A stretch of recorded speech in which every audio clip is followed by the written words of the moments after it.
and welcome to another episode of the Atlantic CIL podcast. I'm your host, Donald Campbell, and I'm here with one of my favorite board members of the Atlantic CIL, Karyn Adams, to talk about her great new book that she just released that I have right here. It's called Don't Give Up. It's the Stan Adams story. It's a great book, great book. I'm talking about it. I'm not showing it to the camera. Now I am showing it to the camera. And I'm really excited to have this discussion. Hi, Karyn. How you doing? Hi, Donald. Thanks for inviting me. Yeah, so let's get right into it. Tell us, why did you decide to write this book? Well, I decided to write this book. People have been telling me, for a while, oh, you should write a book. You should write a book. My son, Stan, who has autism, I guess the best way to say why I wrote the book would be to tell Stan's story. So Stan, when he was about 2 years old, we noticed that there was something going on. The pediatrician said, oh, he'll grow out of it. He'll grow out of it, but he did not. We ended up changing pediatricians. And she also had the same concerns that we did. So we were able to put him in early intervention, get him some services, but he did not get a diagnosis for autism until he was 12 years old. But throughout those years, we were still getting him, therapy, seeing different doctors. So we had some challenges with Stan. I would say towards the end of 7th grade through 10th grade of high school. And, we had a neurologist we were seeing, and I didn't feel like he was addressing the issues. So we changed neurologists. We went to see Dr. Mintz. Back then it was called CNNH in Voorhees. Now it's called Neurabilities Healthcare, and they're in Voorhees. So we saw Dr. Mintz, and he had evaluation done, neuropsych eval, genetic testing, a whole line of testing he did with Stan. And after all the testing was done, he went over everything with myself and with Stan, and he had a plan for Stan. He had a plan for us. He had a plan for the school. So, since seeing Dr. Mintz, he adjusted his meds. Stan goes to Interactive Kids for applied behavior analysis. I say for about the last 5-6 years. But so the combination of going, seeing a new neurologist, starting to go to Interactive Kids really, really helped Stan. And one day I saw an ad online about water safety, a water safety program for kids with autism. It was called Massey's Mission Through Faces for Autism. So I said, oh, this sounds interesting. I always wanted the boys to learn how to swim because I also have another son, Stefan, who's 19. He has special needs as well. So I called someone from Faces for Autism. They told me about the program, and they told me the different schools, swim schools in the area that were actually, participating in the program. So I called the Brigantine Aquatic Center. I spoke to Sari Carroll, and she told me that they were participating in the program and that, that she would be able to teach Stan how to swim. And I told her that my other son, Stefan, he didn't have autism, but he did have some special needs. And, could she also teach him to swim? And she said, sure. So that was the beginning. And the boys learned to swim in 6 months. This was April of 2017. So let's say the beginning of the school year, September of 2017, Coach Sari came to me and she said, you know what? I think I'd like to see if Stan, could be on the Absegami swim team. There's a new coach there, Coach Jim Winkler. What do you think about me asking him? And let's see, if we can make this happen. She spoke to Coach Wink. We call him Coach Wink. And he said, sure, let's try it. So Stan started going to the practices and then after a few practices, he came home and he said, oh, I don't want to do this. This is too hard for me. I said, well, listen, let me just talk to Coach Wink. Had a conversation with Coach Wink. And he said, you know what? I think I just need to make some adjustments. So Stan was able to have more breaks. He didn't realize that he was still working really hard, but he had more breaks. So, then he was fine with, going to swim practice. They did a lot of team building. We had, pasta parties, the kids got to know each other, parents got to know each other.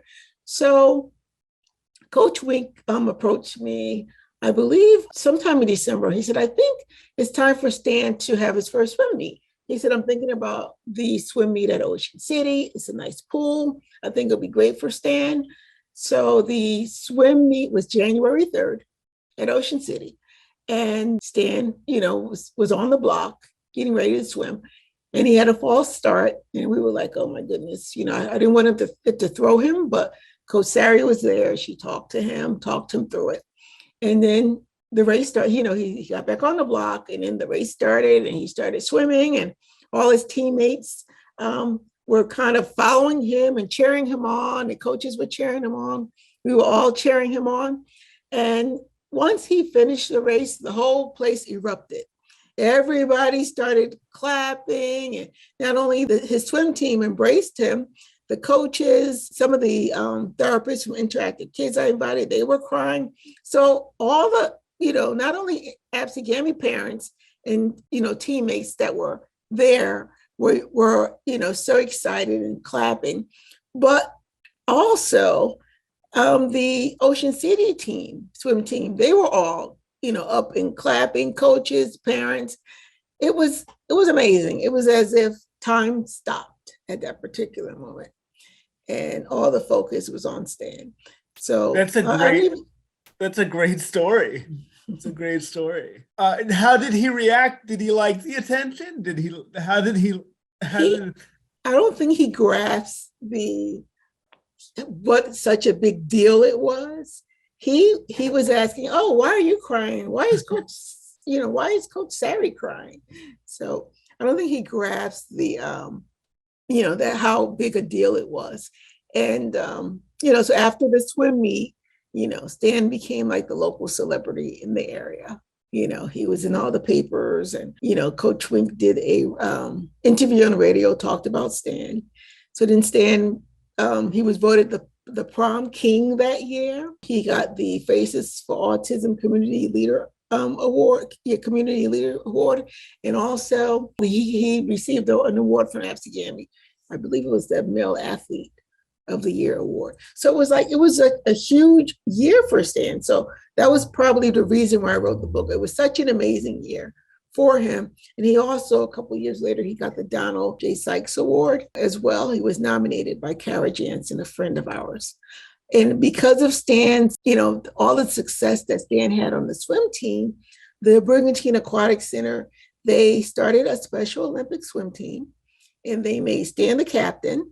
So we had along with Stefan, we had some other kids on the swim team. They got to swim in, a few years in the Special Olympics swim, in Ocean City and also in Gloucester, I believe. And then they went to the Summer Games.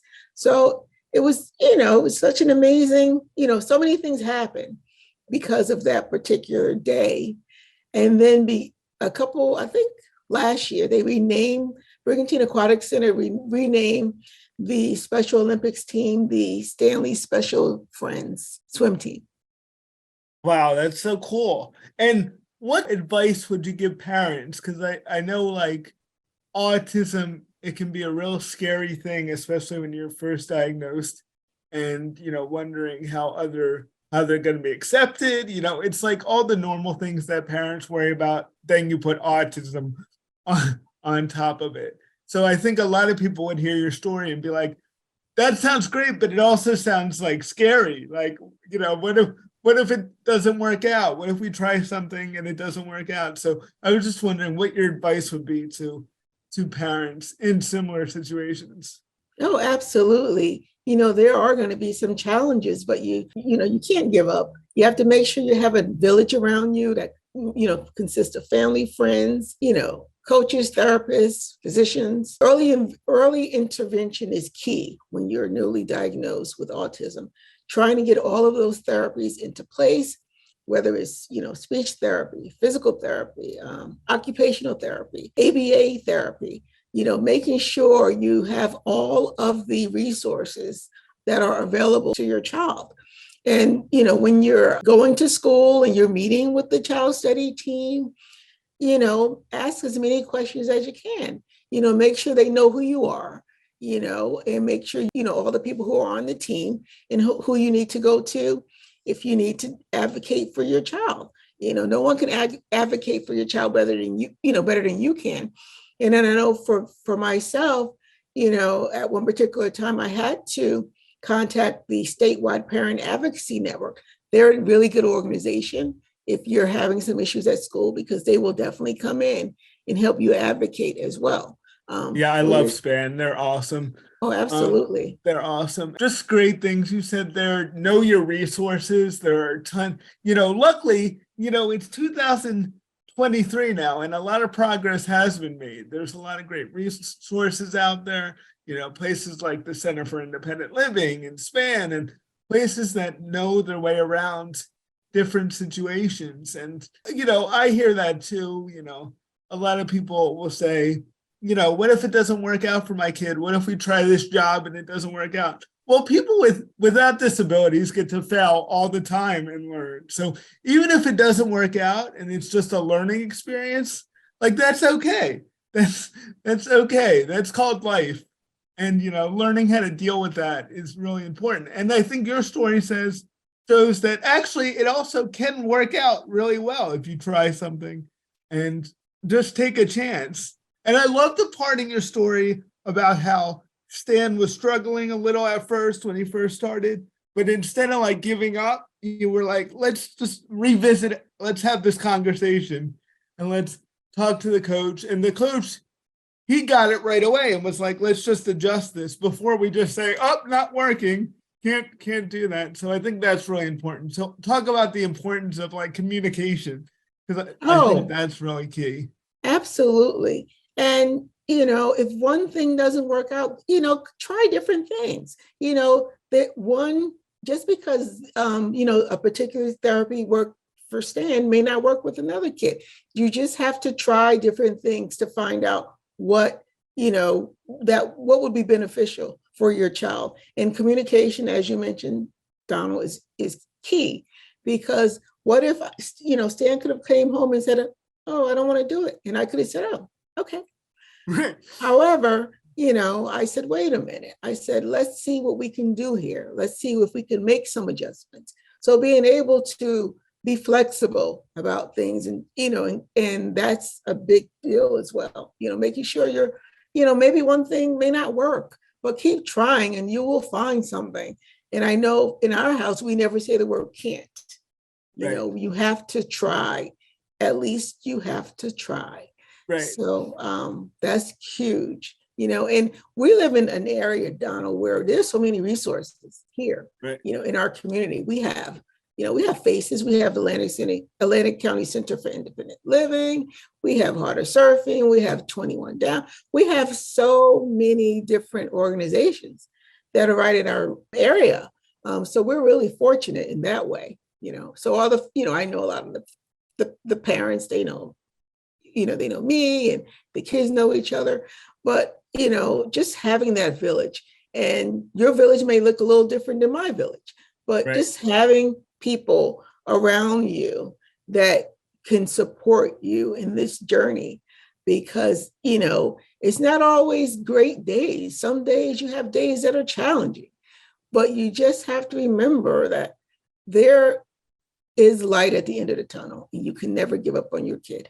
You just have to keep. I agree. Going. And that's what I tell people, because sometimes people will ask me, how did you get with a disability? Were you able to go to college and go to law school? And I always say it was really just the whole not giving up thing. And because I got up and failed so many times and things didn't work out and had so many of those not good days, but you're like, all right, let's just readjust and let's just see, let's go at it another way. And I think persistence is a very underrated thing when it comes to, especially if you have a disability. You just have to keep at it and see. And a lot of times you can get over that hurdle, even if it takes you a little longer than people without disabilities, which is fine, because you shouldn't compare yourself to them anyway. So very true. You should make your own path and do it a different way. So talk about how the swimming, did that improve Stan's confidence and self-esteem and his socialization? Did it? Absolutely.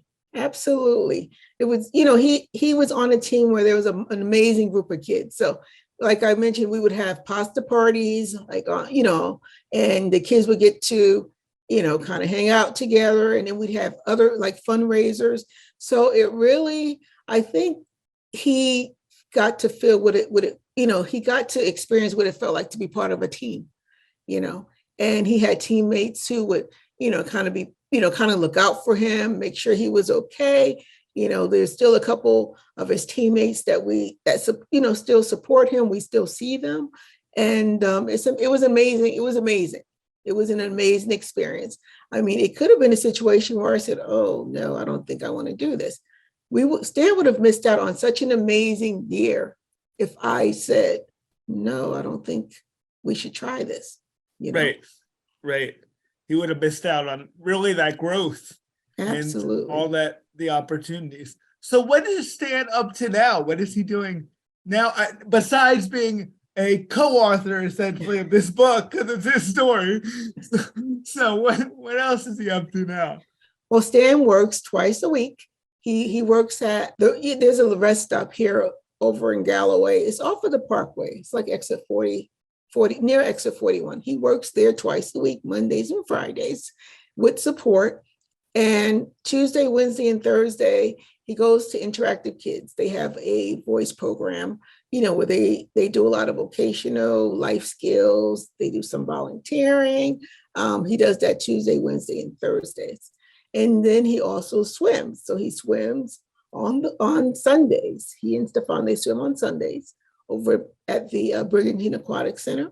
And they also go to the gym. So he has a trainer. They train with him at the gym once a week. And then he has a community support, Stephanie Weiss. So they go out Saturdays and Sundays. She's always finding new adventures for them to go on. They may do some hiking. They may go to visit some different parks. They might go to different museums. So he has a full schedule, Donald. Yeah. He seems, I thought I was busy. He seems busy. And is this is under the Division of Disability Service? Is it DDD who? Yes. Is that who? Yes.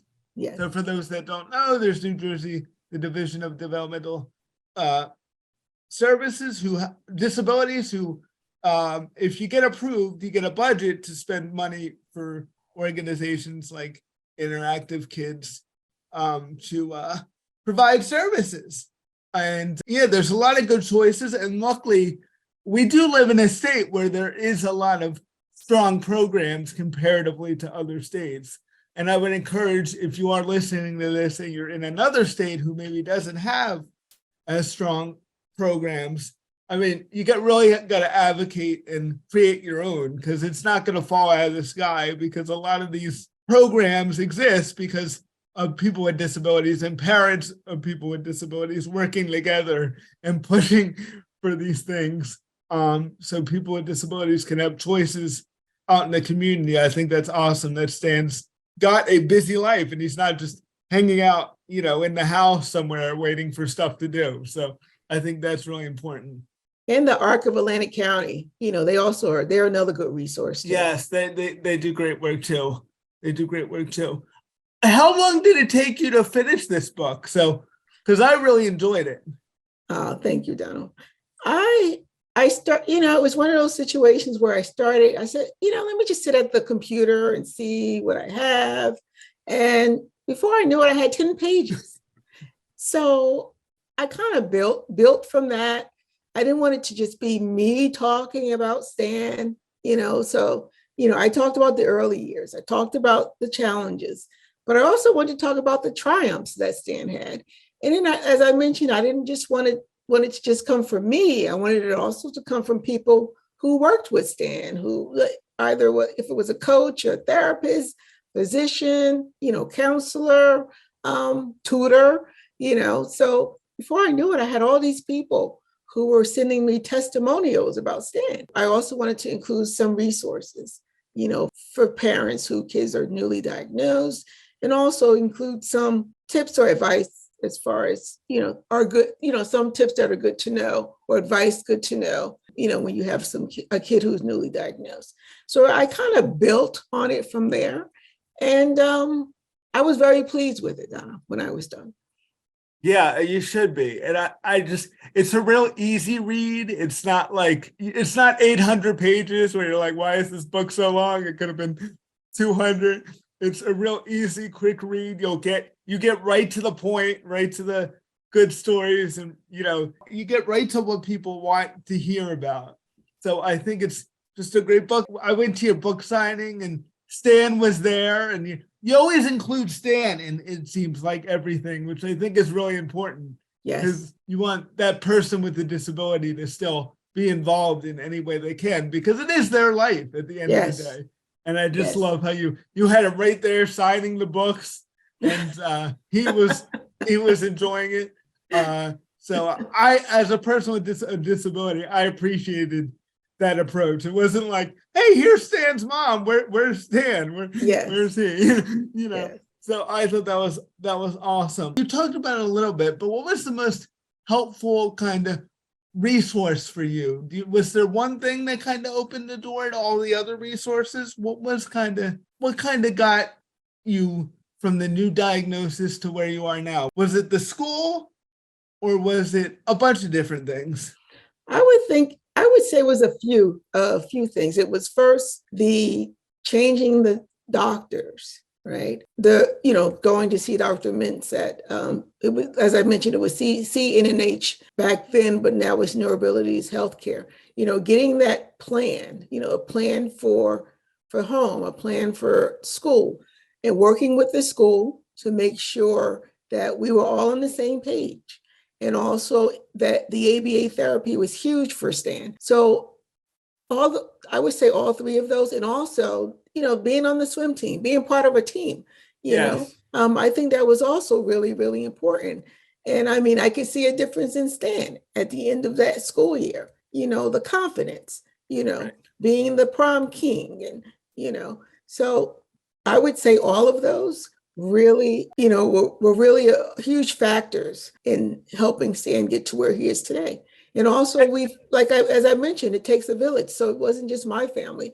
It was, counselors and tutors and teachers and therapists and physicians, so having all of that really, really helped, our family, and also Faces for Autism. They're awesome. Yeah, also, yes.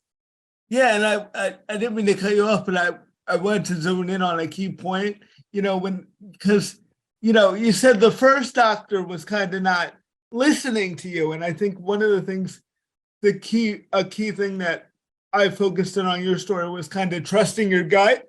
Because I think sometimes, there are great doctors and this doctor may have been doing their best at the time, but sometimes you just get a feeling that, wait a minute, I need a second opinion. So kind of talk about that, because sometimes the experts can be wrong. I remember, when I was born, a nurse told my parents that I'd never walk. So that was incorrect. So just kind of talk about that sometimes just because one doctor says something doesn't necessarily mean it's the right answer or the true answer. Absolutely. The first doctor that I mentioned that we actually went to go see, Dr. Mintz, the first doctor, his advice was to put Stan away. And at that particular point, I said, oh no. I said, we have to go and find another physician who's going to be able to help Stan, So what if I had listened to him, So you have to, as a parent, you have to, I can't say that enough. You have to be your kid's biggest advocate. And Donald mentioned, trusting your gut, trusting your instincts, even, you can, your child. And, if when you see that they're struggling, you just have to, you do everything you can. You make sure you access as many resources as you can to get them the help that they need, because that is huge. Yeah, and good story too, because it just shows too, I mean, how, that wasn't that long ago, because Stan's not that old, and there are still doctors, unfortunately, I think it's good that I think there's less and less of them now, but that are still saying, oh, you have a person with a disability, the solution is to put them away. It just shows that it's still a radical idea for some people, for people with disabilities to be in the community, living their life. So that's still out there. So you have to be on guard for that. You know, that there are some people who still think that way, which is unfortunate. But I mean, like I said, Stan's still quite young. So I'm glad he didn't listen to the doctor. Me too, Donald. Me too. Yeah. So I'm going to wrap up here. Is there any closing words you would say? You touched on it, but what do you think the big takeaway from this book is? If you had to sum it up in like a sentence or two, what would you want people to take away from it? Don't give up. Yes, there we go. There you go. I mean, no matter how hard and challenging things are, never give up. You know, try to get, utilize all your resources. Never give up, and just know there is always light at the end of the tunnel. Right. If you don't see the resources in the community, create them, absolutely. You're not alone. There are other parents with kids with disabilities. There are other parents. Autism's we know it's a lot more common than we originally thought. There's tons of disabilities out there. So there's always a need. So if you build it, I guarantee you people will come and support you. And there will be challenges that go along with that, but you got to keep pushing. And maybe you one day can write a book too about your story, because I think it really does help people to know that there are people out there who do have good stories, because you hear sometimes all you hear is the negative and how it doesn't work out. But sometimes it does work out a lot of times. And I think we need to tell those stories too, to let people know that. So thank you, Karyn, so much for doing this. We're going to link to the book in the podcast bio so everybody can get a copy. It's such an easy, fun read. You're going to enjoy it. And I would really encourage you, even if you don't have somebody in your life with autism, which you very well might, because it's like I said, it's a lot more common than people think. It's still a great story about overcoming obstacles and finding your place in the community, and of course, not giving up. So thank you, Karyn, for joining us. Donald, can I say a few words? Coach Wink, who was Stan's coach over at Absegami, recently he gave me a few comments about Stan. And could I share that? Yeah, that's a great thing. Yeah, share. Okay. I spoke briefly to Coach Wink, and I said, so what does Absegami feel, since I wrote the book? So, what does Absegami, everyone at Absegami, how do they feel about me writing the book? And he gave me a few words as him being Stan's coach. He said that he's more proud of how the team has maintained the highest levels of sportsmanship of any swim team in New Jersey since Stan was there. He opened the door to dozens of special ed swimmers and athletes that never swam in any water before joining. Stan's legacy will be eternal in Gammy swimming. And I also wanted to add, Donald, that Stanley's special friends, over 100 kids have come through that program so far. Wow. So he's passing the torch and teaching other people. That's great, because people need to see it, and they need to see what's possible. Yes. Things are possible, and and it is. And the big thing is, people got to take away too, is it's possible for people with disabilities to live as independently as they choose, just like anybody else. And that's the constant struggle we're in. And Stanley has created a lot of success stories in his journey. Yes. And he's so young, so I can't wait to see what he does in another 20 years. Yes. All right. Anything else, Karyn, before we leave? Well, thank you, Donald, for inviting me and for this opportunity to talk a little bit about Stan and his journey. All right. Thank you, everybody. See you next time on the Atlantic CIL podcast. Bye, everyone. Bye.